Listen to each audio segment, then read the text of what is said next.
गर्मी में अगर कुछ ठंडा मीठा और क्रीमी खाने का मन हो तो आज बनाते हैं मार्केट से भी बढ़िया बटर स्कॉच आइसक्रीम। सिर्फ कुछ आसान चीज़ों से बनने वाली ये आइसक्रीम इतनी स्वादिष्ट कि हर कोई इसकी तारीफ करेगा। चलिए बनाना शुरू करते हैं। यहाँ पर सबसे पहले एक मैंने पैन में आधा लीटर दूध ले लिया है। ये फुल क्रीम दूध है और इसके बाद हम इसमें 2 चम्मच मिल्क पाउडर डाल दे रहे हैं और 2 चम्मच ही मैं यहाँ पर कॉर्नफ्लोर डाल दे रही हूँ। अगर आपके पास मिल्क पाउडर नहीं है तो आप स्किप भी कर सकते हो। और उसके बाद हम 4 चम्मच चीनी डाल देंगे। चीनी आप टेस्ट के अकॉर्डिंग कम ज़्यादा थोड़ी कर सकते हो। सभी को हम अच्छे से बिना गैस जलाए एक बार मिक्स कर लेंगे और मिक्स करने के बाद अब हम गैस को ऑन कर लेंगे।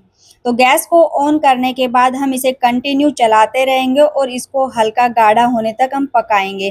तो यहाँ पर मैं इसे कंटिन्यू चला रही हूँ। नीचे अगर नहीं चलाएंगे तो हमारा मिल्क पाउडर और ये कॉर्नफ्लोर जम जाएगा। तो ये देखो कंटिन्यू चलाते हुए 4 से 5 मिनट हो गए हैं और ये 5 से 7 मिनट के अंदर पूरा अच्छे से थिक होने लग जाता है। देखो कितने अच्छे से ये हो गया है। हमें इस तरह की कंसिस्टेंसी रखनी है। गैस की फ्लेम को ऑफ कर देंगे और इसको ठंडा होने के लिए रख देंगे। इसके बाद गैस के ऊपर हमने दूसरा फ्राई पैन रख लिया है। उसमें मैं यहाँ पर 3 चम्मच चीनी डाल दे रही हूँ और गैस की ऑन को हमने मीडियम टू लो फ्लेम कर रखा है और चीनी को अच्छे से मेल्ट कर लेंगे।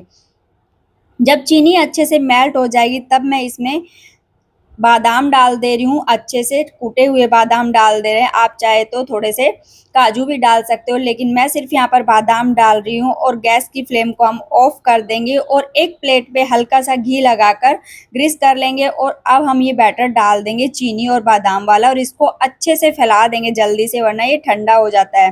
तो यहाँ पर हम अच्छे से इसको अभी फैला देंगे पूरे निकाल कर इसको, चाशनी को, चीनी की को। तो यहाँ पर मैंने इसको निकाल लिया और इसको हम फैला देंगे। जब हम बटर स्कॉच आइसक्रीम बनाएंगे तो इसके हल्के हल्के छोटे छोटे क्रंच आएंगे ना, तो इससे बहुत ही टेस्टी आइसक्रीम लगती है। इसको हम ठंडा होने के लिए रख देंगे। इसके बाद मैंने यहाँ पर एक बड़ा बाउल ले लिया है। उसमें मैं यहाँ पर आधा कप से थोड़ा सा ज़्यादा 3/4 कप के करीब ठंडी व्हिपिंग क्रीम ले रही हूँ। आप चाहे तो अमूल की फ्रेश क्रीम भी ले सकते हो इसकी जगह। और इसको हम कंटिन्यू 2 से 3 मिनट तक लो टू मीडियम करके हाई तक इसको फेंट लेंगे। तो यहाँ पर कंटिन्यू मैं इसे 2 से 3 मिनट तक हल्का फ्लफी होने तक इसको फेंट लेते हैं। तो ये देखो क्रीम हमारी हल्की हल्की गाढ़ी होने लग गई है और इस तरह का हमें इसको रखना है। अब हम बीटर को बंद कर देंगे और यहाँ पर जो हमने बैटर बनाया था कॉर्न स्टार्च, कॉर्नफ्लोर और मिल्क पाउडर वाला, दूध वाला, उसको अब हम डाल देंगे। तो यहाँ पर अच्छे से ठंडा करके डालना है, गरम में बिल्कुल भी नहीं डालना है। एकदम ठंडा हो जाए तभी इसको डालना है। तो यहाँ पर इसको मैं डाल दे रही हूँ। अब हम इसको बीट कर लेंगे थोड़ी देर के लिए। ज़्यादा अब हमें बीट नहीं करना, सिर्फ एक मिक्स की तरह इसको करना है। तो हमें थोड़ी देर के लिए, कुछ सेकंड के लिए इसको बीट कर लेना है। तो यहाँ पर मैं इसको कुछ सेकंड के लिए बीट कर ले रही हूँ, जिससे दोनों अच्छे से मिक्स हो जाएं। तो यहाँ पर मैंने बीट कर लिया है और अच्छे से दोनों मिक्स हो गए हैं, क्रीम भी हमारी और दूध का जो हमने बैटर बनाया था वो भी।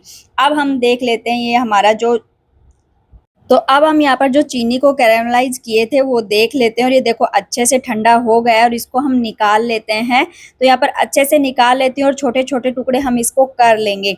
अब मैं यहाँ पर एक इमाम दस्ता ले रही हूँ और उसमें डालकर हम इसको हल्का दरदरा सा कूट लेंगे। आप चाहे तो कपड़े पर भी डालकर कूट सकते हो। तो मैं यहाँ पर इमाम दस्ते में डालकर हल्का सा हम इसको दरदरा सा कूट लेंगे। तो यहाँ पर देखो इस तरह से मैंने एक क्रंच तैयार कर लिया है। अब हम इस आइसक्रीम के बाउल में थोड़ा सा डाल देंगे कलर। मैं यहाँ पर 1/4 टीस्पून के करीब येलो कलर डाल दे रही हूँ। जो मार्केट की आइसक्रीम में जो कलर हल्का येलो आता है, तो उस तरह से हमारी आइसक्रीम में भी हल्का येलो कलर आ जाएगा।